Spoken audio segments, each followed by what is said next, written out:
Hey everyone, Max here with the Legacy video. Today we're going to be playing Legacy Arclight Phoenix, Buried Phoenix, in Grixis colors. So what this deck aims to do is use Buried Alive, search your library for 3 creature cards, put them into your graveyard and shuffle your library, to put 3 Arclight Phoenixes into your graveyard, and pull them out by casting 3 spells in one turn. So it plays 4 Dark Ritual as well, 1 black add 3, so that you can combine Dark Ritual Buried Alive with any single 1-cost spell like Brainstorm, Ponder, Preordain, Cabal Therapy, Thoughtseize, Forked Bolt, even dazing your own thing, and easily hit 3 spells in one turn, pull the Phoenixes out and hit for 9. So you're saying, okay, so you're playing a bad Storm deck, or a bad Reanimator deck. Why are you doing that? Why are you not playing Storm or Reanimator? Well, the reason is because you actually get to leverage a fair game plan as well. This deck packs 4 Dark Confidants and 3 Young Pyromancers to chain with all the instants and sorceries and Cabal Therapies and Thoughtseizes. So they can actually leverage a fair creature-based game plan as well, which means that it's hard for your opponent to fully respect your combo because they'll lose on the creature axis, and they can't go too hard on your creature axis or you'll beat them with combo. So the trick of the deck is to figure out what your opponent is more prepared for and play the other side. So let's quickly go over the deck. We've got 15 lands, 2 basics, 3 Lotus Petal to accelerate out turn 1 plays like Dark Confidant, or go land and a Petal to go Ponder, Dark Ritual, Buried Alive to get 3 spells going on turn 1. The main deck is pretty straightforward. I'm playing a single Daze. I've liked 2 in the past, but I want to play 4 Dark Confidants, I want to play 4 Thoughtseizes, and I want to have a 60 card deck. So 1 Daze it is. We're playing Forked Bolt over Lightning Bolt today. That's a suggestion from Eric Landon, EW Landon on MTGO, trophy leader of sorts.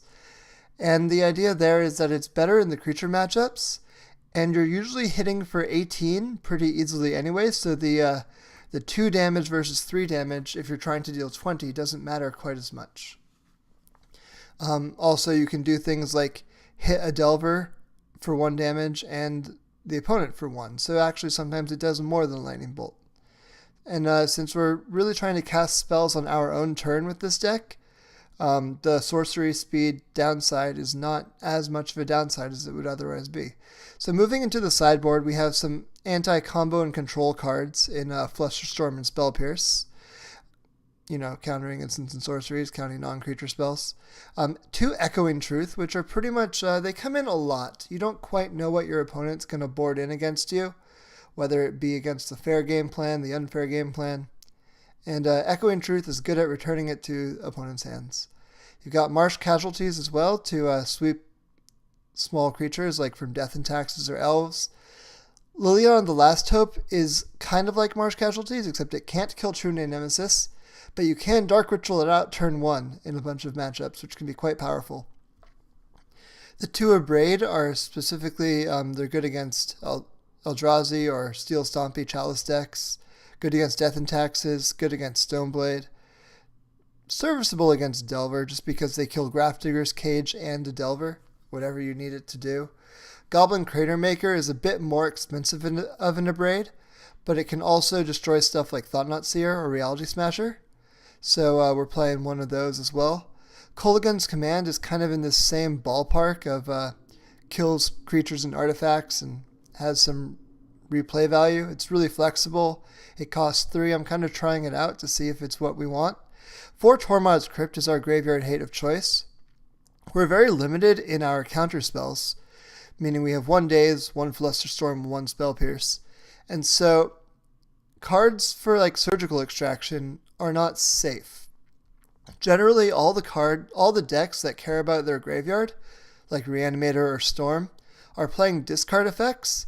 And so if you can't protect your Surgical Extraction until it's good, it's not going to really do what you want. Also, we have quite a fast clock with our combo of Arclight Phoenixes, and so all we really need to do is just delay our opponent, and Tormod's Crypt is great for that. Engineered Explosives is one more card that's kind of a a catch-all performing double duty.